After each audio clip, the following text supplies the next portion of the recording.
How to screen record in TradingView. Hello everyone, I am Bishaka and welcome to our channel. Now let's get right into the tutorial.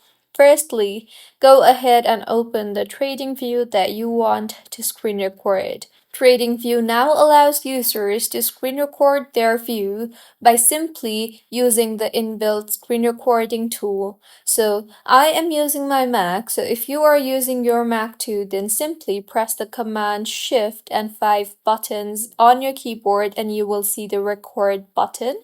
Tap on the record button and with this, the screen recording will begin.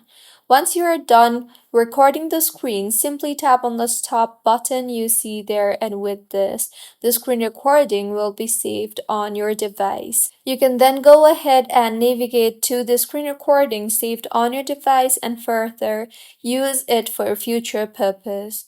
So this is how you can screen record on TradingView. If you find this tutorial helpful, please like the video and do comment if you have any queries.